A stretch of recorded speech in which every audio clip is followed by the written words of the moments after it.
Բարև ձեզ հարգելի հետևորդներ, Օրագի նյուզի եթերում ստեյությանն է եւ այսօր մեր տաղավարում հյուրընկալել ենք ազգային ժողովի պատիվ ունեմ խմբակցության քարտուղար Տիգրան Աբրահամյանին։ Բարև ձեզ, պարոն Աբրահամյան, շնորհակալ ենք մեր հրավերը ընդունելու համար։ Պարոն Աբրահամյան, Հայաստանի եւ Ադրբեջանի միջև, այսպես ասած, խաղաղության համաձայնագրի շրջբանակցություններն ավարտվել են եւ դրան զուգահեռ, սակայն մեկ օր անց Ադրբեջանը ապատեղեկատվություն տարածեց, որ Հայաստանը խախտել է հրադադարը 3 անգամ։ Ինչի մասին է սա խոսում, ինչ է սա նշանակում, արդյոք Ադրբեջանը հող է նախապատրաստում նոր հարձակման ու պատերազմի համար։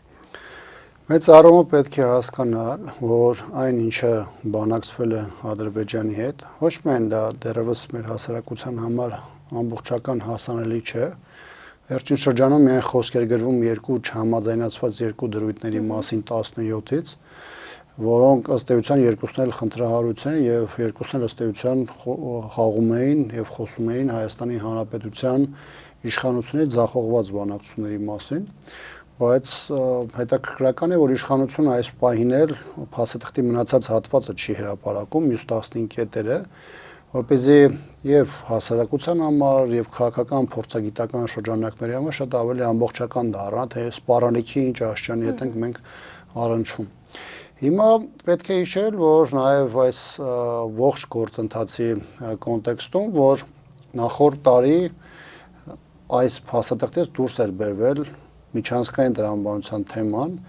որը իրականում ռեգիոնալ ապաշրջափակման մասին է, բայց Ադրբեջանը սա փորձում է ներկայացնել որպես Զանգեզուրի միջանցքի հետ կապված դրույթ եւ որի հետ կապված որևէ նորություն այս պահին չկա։ Կողմերը միմյանց հետ շուրառաջակներ են փոխանակում, բայց ակնհայտորեն դրա շուրջ համաձայնություն չկա եւ ես չեմ բացառում, որ այս պահին Ադրբեջանը ճնշումները մեծացնում է առաջին հերթին մտքում ունենալով սրա հետ կապված Հայաստանից զիջումներ կորզելու եւ իր համար ցանկալի ճանապարհ ստանալու այդ հանգամանքը։ Մյուս կողմից Ադրբեջանը թեև խոսում է բանակցությունների գործընթացի ավարտի մասին, բայց զուգահեռ այլ նախապայմաններ առաջ բերում։ Միջանցքի հետ կապված դրույթը արդեն ասացի, հաջորդը վերաբերում է Հայաստանի սահմանադրության փոփոխությանը, վերաբերում է Հայաստանի ապառազմականացման, այսինքն Հայաստանին ամբողջական զինաթափելուն, դա ենթադրում է զինված ուժերի կրճատում, դա ենթադրում է սպառազինության կրճատում, դա ենթադրում է նաև արտերկրից մատակարարումների կանգնեցում կամ շատ սահմանափակ ծավալի դարձնում։ Ադրբեջանը զուգահեռ խոսում է Բաքվում իրականացվող կեղծ դատավարության շրջանակներում եւ առաջադրված կեղծ մեղադրանքի հիման վրա այսպես կոչված այն գործիչների, զինվորականների հանձնումը, որոնք Հայաստանում ունեցել են տարբեր փուլերում տարբեր դերակատարություն, դա վերաբերում է նախկին նախագահներին, դա վերաբերում է տարբեր զինվորականներին բարձրացան, դա վերաբերում է ազգային ազատագրական պայքարի տարբեր դեմքերի եւ այլն։ Այսինքն մի կողմից արտակուց թվում է, որ կողմերի միջև կա փոխհմբռնում եւ թվում է թե մնացած տեխնիկական մասը թե որտեղ եւ որորն է ստորագրվելու, բայց զուգահեռ Ադրբեջանը մեծ փաթեթ է ներկայացրել նախապայմանների ձևով եւ բնականաբար դա թույլ չի տալու բանակցային գործընթացում հասնելու որևէ սպասելի արդյունքի։ Հիմա ինչ է նշանակում Հայաստանի սահմանի նկատմամբ երեկվա կեղծ 3 կրակոցներ տեղեկատվական առումով։ Տեսեք, մեկ շաբաթ է, այսինքն այն փուլում, երբ որ խոսվում էր, որ բանակցությունները ավարտին են մոտենում, ավարտվեցին, դրա մասից Բաքվից եւ Երևանից հաստատում են, ադրբեջանական այն լրատվամիջոցները, որոնք գտնվում են իշխանության ուղիղ վերահսկողության տակ, սկսեցին վերլուծական նյութեր հրապարակել այն մասին, որ Հայաստանը պատրաստվում է պատերազմել։ Առաջին հայացքից դա ծիծաղ կամ զավեշտ ենթադրող մի process էր, որը նույնիսկ ադրբեջանական հանրության մոտ դա մեկնաբանություններից էր ակնհայտ, որոշակի, այսպես ասեմ, կամահարանք էր առաջացրել, որովհետև բոլորին հարց էին տալի, թե ինչ պետք է անի Հայաստանը եւ ինչի պետք է գնա օրինակ հարձակման։ Հիմա ինչ է դրա տակ լցվում։ Դրա տակ լցվում էր այն, որ իբրև թե դա ուղղորդում է Ֆրանսիան Հայաստանին, փորձում են ցույց տալ, որ այն սպառազինությունը, որը գնվել է վերջին մի քանի տարիներին, դա պետք է մի ուղղությամբ օգտագործվի։ Երրորդ ուղղությունը այն էր, որ իշխանությանը Հայաստանում պետք է այս պահին որոշակի կոնֆլիկտ հրահարի եւ որևէ ուղղությամբ տեղային մարտերով հաջողություն գրանցի, որ դա իրեն պետք է ներքին իր մրցակիցների դեմ պայքարում եւ այլն եւ այլն։ Այսինքն այն ինչ կա Ադրբեջանի մտքին, բնականաբար որևէ պայմաններում այս ընթացքում Ադրբեջանը չի հայտարարել, որ ինքը հարձակվելու է նույն 44 օրյա պատերազմին 2016 թվականին եւ այլն, եւ Ադրբեջանը մշտապես սա փորձել է ներկայացնել որպես Հայաստանի կողմից ագրեսիա եւ Ադրբեջանի կողմից պաշտպանողական գործողություններ։ Հիմա երբ որ նայում ենք այս ամեն ինչը ամբողջացնում ենք իրար հետ, գիտեք, իհարկե որևէ մեկը չի կարող բացառել, որ իրավիճակը ռազմական առճակատման չի գնա, առավել եւս որևէ տեղային գործողություն չի լինի, բայց ես կարծում եմ, որ շատ ավելի մեծ է հավանականությունը, որ Ադրբեջանը փորձում է ճնշումների, այսպես ասեմ, ալիքը ուժգնացնել Հայաստանի ուղղությամբ եւ իր ուզած մյուս բոլոր ուղղություններով, սկսած Միչանսկից, վերջացրած Հայաստանի զինաթափում, ստանա իր համար ցանկալի պայմանավորվածություն։ Ինչը կարող է Ադրբեջանի կողմից այս ռազմական առճակատման տանելու process այս ծրագրերը խոչընդոտել։ Գիտեք, Հայաստանում դա կարող է խոչընդոտել, եթե Հայաստանում լիներ իշխանություն, որը իրավիճակը ճիշտ կգնահատեր, գաղափարական առումով ճիշտ ընկալումներ կունենար ինչպես ռեգիոնի, այնպես էլ աշխարհաքաղաքական զարգացումների վերաբերյալ եւ կարողանալ իրավիճակին համարժեք գործել։ Հիմա քանի որ մենք սա խոսում ենք տեսական սկզբունքների մասին, որտեղ Հայաստանի ձևավորվել է 2018-ից հետո մի իշխանություն, որի հետ կապված տրամաբանական Հայաստանի շահերը սպասարկող լուծումների մասին դժվար է խոսել, դրա համար այս դեպքում ցավալիորեն պետք է արձանագրել, որ քանի Հայաստանում այս իշխանությունն է, դա Ադրբեջանի համար մշտապես դիտվելու է որպես բարենպաստ դաշտ, Հայաստանի դեմ շանտաժի, ճնշումների միջոցով հասնելու իր համար կամ կորզելու իր համար շատ ավելի բարենպաստ այսպես ասեմ դիրքեր կամ իր համար ձեռնտու զիջումներ։ Բայց ծեր գնահատման պարոն Աբրամյան, այնուամենայնիվ այդ համաձայնագիրը կստորագրի Ադրբեջանը եւ արդյոք այդ թուղթը կարող է իրական խաղաղություն տալ Հայաստանին։ Տեսեք, մեր գլխավոր խնդիրը, որը մենք հենց զրույցի սկզբում ենք խոսեցինք, այն է, որ այս պահին 17.15 հրապարակված չէ։ Հիմա երկուսը, որը հրապարակված է, երկու սահմանի երրորդ ուժերի գոյության բացակայություն կամ միջազգային դատարաններից հայցերի հետ քաշում եւ այլն, սա արդեն իսկ խոսում է այն մասին, որ նույնիսկ այդ երկու հրապարակված թեմայի մասով մենք ունենք լրջախուն խնդիր։ Եթե երկաթև խաղաղության պայմաններում երկու երկրների սահմանի երրորդ ուժի գոյությունը կամ չգոյությունը այս դեպքում տրամաբանական է, բայց դա այն դեպքում, եթե մենք խոսում ենք երկարաժամկետ ու կայուն խաղաղության մասին, ապա միջազգային դատարանից այդ հայցերի հետ քաշումը արդեն իսկ խնդրեմ է, ինչ առումով։ Դեք բաներ կա, որ բոլորը փորձում են խառնել իրար քաղաքական եւ իրավական հարցերը, որովհետեւ եթե խոսքի գնում մարդու իրավունքների վերականգնման մասին, եթե խոսքի գնում մարդու իրավունքների պաշտպանության մասին, դա կլինի ցեղասպանված, տեղահանված, էթնիկ զտման ենթարկված իր այենի բնորանում սպանված մարդ, հասկանում եք, ցանկացած քաղաքական պայմանավորություն չի կարող նմանատիպ հարցերը լուծել կամ այդ վերքերը սպիացնել։ Միջազգային դատարանների հիմնական հայցերը վերաբերում են տարբեր խմբի մարդկանց իրավունքների պաշտպանությանը։ Իդեպ պատահական չէ, որ մի քանի օր առաջ կառավարության դիմաց նաև բողոքի ակցիա են անցկացնում անհետ կորածների հարազատները։ Այդ մարդկանցից շատերին ես ճանաչում եմ, ինքս տարբեր առիթներով զրույցներ, շփումներ ենք ունեցել, լավ գիտեմ այդ մարդկանց նաև ապրումները եւ այդ մարդիկ համարում են, որ սա առաջին հերթին հարված է իրենց ընտանիքներին, իրենց որդիներին, որովհետեւ իրենք որոշ հարցերի լուծում տեսնում են միջազգային այդ կառույցների աշխատանքում, այլ ոչ թե Հայաստանի իշխանությունների գործողություններում եւ բնականաբար սա նրանք համարում են նաեւ իրենց ուղղված անձնական նաեւ հարված։ Երկրորդը գիտեք հարցերը, որոնք վերաբերում են Արցախին, որոնք վերաբերում են բռնի տեղահանված 120,000-ից ավելի մարդկանց եւ այլն, սրանք շարունակել են եւ Հայաստանի որևէ իշխանություն Ադրբեջանը չի կարող այնպիսի պայմանագիր կնքել, հատկապես եթե սրանք են դրված սկզբունքները, որի դեպքում Հայաստանը կարող է նաև անվտանգության երաշխիքներ ապահովել այն արցախցիների համար, ովքեր այսօր գտնվում են Հայաստանում։ Ի վերջո, եթե մենք խոսում ենք արցախցիների Արցախ վերադառնալու իրավունքի մասին, եթե դու բոլոր ուղղություններով փակում ես այդ իրավունքի իրացումը, բնականաբար դու նաև քո համար կենսական խնդիր ես ստեղծում, քեզ համար նաև հետագա սերունդների համար այս ռեգիոնում քո շահերը ներկայացնելու եւ առհասարակ Հայաստանի Հանրապետության գոյության համար։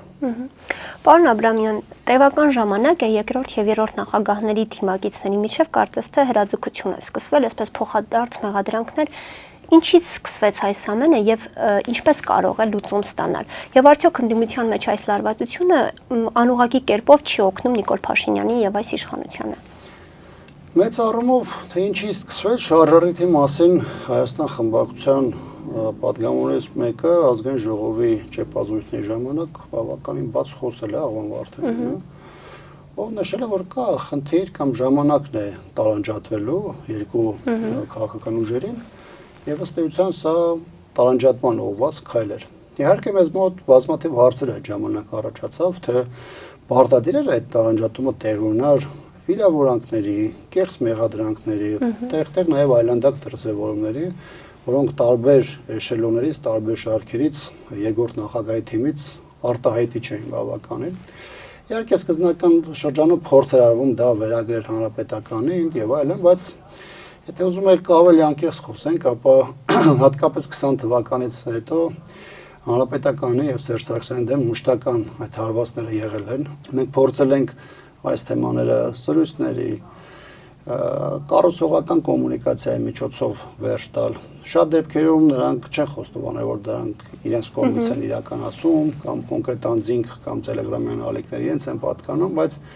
այս վերջին իրենց ասած տարանջատման process-ը, որոնք իրենք էին նախաձեռնել, ըստ էության ցույց տվեցին, որ այն մարդիկ, ովքեր այս 4-5 տարիների ընթացքում աշխատել էին հանրապետականի եւ Սերժ Սարգսյանի դեմ, դրանք նույն մարդիկ էին եւ բնականաբար ինչպես 4-5 տարի առաջ, այնպես էլ այսօր կոորդինացում են նույն մարդու կողմից եւ կամ նույն շահերի խմբի կողմից եւ այս տեսանկյունից ես չեմ կարծում, թե դա ազնիվ էր։ Հատկապես գիտեք, մենք այդ ուժի հետ ճանապարհ ենք անցել, դեռ չեմ խոսում մինչեւ 18 թվականը։ Ես խոսում եմ 20, 21, 22, 23, 24 թվականի տարբեր շարժումներ, տարբեր ակցիաներ, որտեղ մենք կողքի ենք եղել եւ պարզվում է, որ այդ մարդկանցից շատերը հովանավորել կամ ուղղորդել են կամ իրենք անձամբ են դրանում ներգրավվածություն ունեցել այնպիսի հայտարարությունների կամ քարոշության, որոնք օգտագործվել են հանրապետական դեմ։ Նույն այն մարդկանց, ովքեր իրենց հետ եղել են իրենց կողքին, ոստիկանական մահակների տակ, ոստիկանական բաժանմունքներում, ազատազրկման վայրերում եւ այլն, եւ այս տեսանկյունից ես համարում եմ, որ դա անազնիվ էր, անարդար էր եւ շատ դեպքերում անպարկեշտ էր։ Պարոն Աբրամյան, մարտի 30-ին Գյումրիում տեղի ունենալու դիմընտրություններ։ Եթե օրինակ ստեղծվի այնպիսի իրավիճակ, որ ընդդիմադիր թեկնածուների կոալիցիա կազմելով կարողանան իշխանություն ձևավորվել, ինչ եք կարծում, կարողանան ընդդիմադիր թեկնածուները տարաձայնությունները մի կողմ դնել եւ կոալիցիա կազմելով հաղթել ԿՊ-ին Գյումրիում։ Անդիմադիր ուժերի հաջողությունը այսօր նկատելի է այն հանգամանքով, որ իշխանությունը աստիճանաբար մեծացնում է այն լպիրշ բառապաշարը, կներեք արտադրության համար, որոնք կիրառում են տարբեր տեխնոլոգիաների, տարբեր քաղաքական ուժերի, տարբեր անձանց, նույնիսկ այն մարդկանց, ովքեր միգուցե այստեղ ուղակի անուղակի ձևով որևէ նաև առողջություն չունեն։ ԿՊ-ն առաջին պլան է բերել այնպիսի դեմքերի, որոնք այսպես ասած տեղ տանելու մարդիկ չեն եւ նրանց բառապաշարը բարես բուն իմաստով բակային, փողոցային կամ այսպես ասած բիսեդկայի այդ տրամաբանության ներքով են եւ հիմնավորումների մասով եւ խոսացածի տրամաբանության տեսանկյունից եւ առհասարակ եւ այս այսպես ասեմ այդ կերպարների ընտրական, այսպես ասած, process կամ թատերաբեմ բերելը արդեն ցույց է տալիս, որ իշխանությունը բավականին ծանր իրավիճակում է եւ ստիպված դաշտ է բերում այն ռեզերվը, որը միգուցե որևէ բանի համար պիտանի չէ, բայց այս իրավիճակում գոնե փորձում են իրադրությունը որոշակի ձևերով փրկել։ Ես շատ դժվարանամ ասեմ, թե մեծ առումով իշխանության տեխնացուի պարտության, նրա արբանյակների պարտության պարագայում մյուս ուժերը, որոնք իրական դիմադիր ուժեր են, գոնե ներկայանում կամ հասարակությունը այդպես ճանաչում է, արդյոք կգնան իրար հետ համախմբան։ Իհարկե ճանապարհը, տրամաբանությունը եւ սպասումը այն է, որ այն ուժերը, այն դեմքերը, ովքեր անդիմադիր դաշտում են իրենց տեսնում եւ այդպես են դիրքավորվել, պետք է կարողանան կոմպրոմիսներ ստեղծեն, իրենց մեջից ընտրեն մարդը, որ պետք է գլխավորի քաղաքը եւ այլն, եւ պետք է գնան համախմբան։ Հակառակ դեպքում ում է պետք այդ պայքարը, եթե ինչ-որ փուլում հնարավորության դեպքում նրանք չպետք է այդ համախմբվեն եւ փորձեն խնդիրը լուծել, որտեղ ի վերջո այստեղ միայն Գյումրի հարցը չէ, իշխանությունը բավականին բարձր տոկոսադրույքներ է այստեղ սահմանել, լավ հասկանալով, որ սա երկրորդ քաղաքն է եւ հասկանալով, որ դա կարող է նաեւ որոշակի ազդանշան լինել Հայաստանի համար ամբողջության մեջ, պրոցեսներ գեներացնելու եւ իշխանությանը ամբողջական իշխանությունից զրկելու համար։ Այն պրոցեսները, որոնք երևում վերջին 1 ամսվա ընթացքում մինչև նախընտրական քարոզարշավը եւ նախընտրական քարոզարշավի մեկնարկին ցույց են տալիս, որ իշխանությունը ակնհայտորեն վարչական ռեսուրսների կիրառման ճանապարհով է գնում։ Իշխանությունը որպես զենք կիրառում է մարդկանց վարկաբեկման պրոցեսը եւ այս արշավները հիմնական բոլոր ընդդիմադիր գործիչների դեմ այս կամ այն չափով իրականացում է եւ շատ պարզ է, որ իշխանությունը մոբիլիզացրել է ոչ միայն իր Գյումրի կամ Շիրակի մարզի ռեսուրսները, այլ ողջ պետական կառավարման համակարգը եւ փորձում է դա օգտագործել մի կողմից ճնշումների համար, մի կողմից իր համար ցանկալի ձայներ ապահովելու։ Եվ պարոն Աբրամյան, երրորդ նախագահ Սերժ Սարգսյանին նոր մեղադրանք է առաջադրվել։ Ձեր գնահատմամբ ինչու հենց այս փուլում, որովհետև դուք էլ քիչ առաջ ձեր խոսքում նշեցիք, Ադրբեջանից այսպես կարծես թե պահանջ կա նաև երրորդ եւ երկրորդ նախագահներին արտահանձնելու։ Ինչու հենց այս փուլում նոր մեղադրանք Սերժ Սարգսյանի դեմ։ Տեսեք, մինչև 2018 թվականը եւ 18 թվականից հետո եւ մինչև 18-ը ընդդիմադիր դաշտում կամ ակտիվիստի կարգավիճակ ունեցող անձանց կողմից, դրանից հետո տարբեր պաշտոններ, նույն մարդկանց կողմից տարբեր պաշտոններ զբաղեցրած անձանց կողմից եղել է մշտապես մեղադրանքների տարափ Սերժ Սարգսյանի հասցեին եւ 2018 թվականից հետո փորձելով ճակերտավոր հիմնավորել այդ մեղսագրվող, այսպես ասած, արարքները, տարբեր քրեական գործեր հարուցվեցին։ Հիմա դրանց մի մասը նույնիսկ դատական փուլ չհասա, որտեղ դրանք կարճվեցին, որտեղ ամբողջությամբ անհետեցություն էին։ Դրանց գործերից մեկը, որը հայտնի էր այսպես կոչված դիզելի գործ, վերաբերում էր ժամանակին գյուղատնտեսական ոլորտում գյուղացիներին էժան դիզելի տրամադրմանը,